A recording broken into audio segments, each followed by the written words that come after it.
What's good, everyone? This is BNK, Big Nasty Kale, and I'm here to talk to you guys about fuhajins. Yeah, that's what we're looking at. That's the stuff. One great strength of Juri's is that her fuhajins offer very little pushback in the corner, and these are hit confirmable. So if you see that the fuhajin has hit, you can continue a combo for huge burst damage. There is only one real reliable way to force a crouching blocking opponent to rise, and that's with a crouching fierce.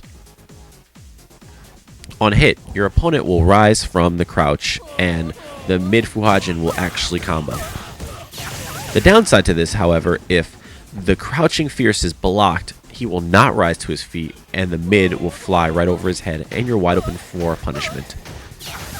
In this combo, we're using the mid fuhajin and then the low fuhajin. I don't feel this is safe, as if your opponent blocks, they will not rise to their feet and you'll be left open for punishment after the mid. I suggest using a normal into the light kick fuhajin. If it hits, now you can use the crouching fierce into the mid fuhajin and go with your combo as usual. If your opponent is blocking after the low fuhajin, you can use a normal that does not cancel into fuhajin and release the fuhajin during its recovery. In this example, I'm going to use the far strong to release the mid fuhajin so that it doesn't come out and I'm not able to be punished. Take a look at a few more examples. If you notice, I'm using my forward after my far strong. It's because I've let go of my mid fuhajin during the recovery frames of my far strong.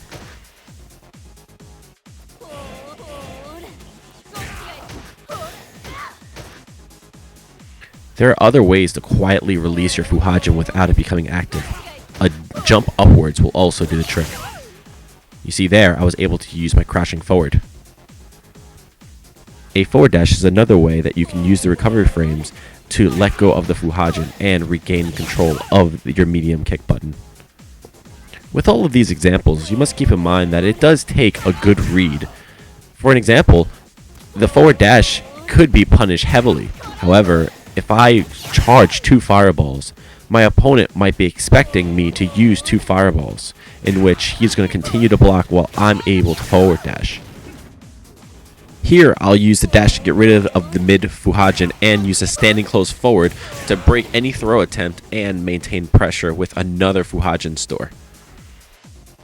I really like to use the fuhajin store as an offensive move. In this case, I'm going to use this move to release the medium kick fireball, then regain the button and use a poke into a senpusha. It's worth noting that most people will go mid and then low fuhajin. However, if you go low to mid fuhajin, you're only going to lose 2 damage, and I find it safer, so I would use this. The next thing that I'd like to talk about is using her mid fuhajin on your opponent's wake up to force a block. Now we see this in this example, that if you time it wrong, the fuhajin floats right over.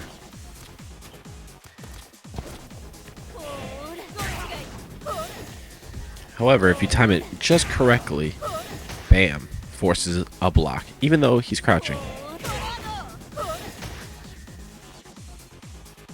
This is because even though your opponent is waking up while crouching, there is a frame or two in which he's still standing.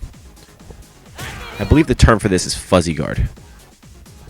If done correctly, this should keep your opponent in block stun. Also, this offers a chance to mix your opponent up while keeping their stun counter up quite a bit. As you see here, there's no chance for his stun to reset. The main use that I have for this is her standing close fierce cancel into her mid fuhajin with an immediate throw.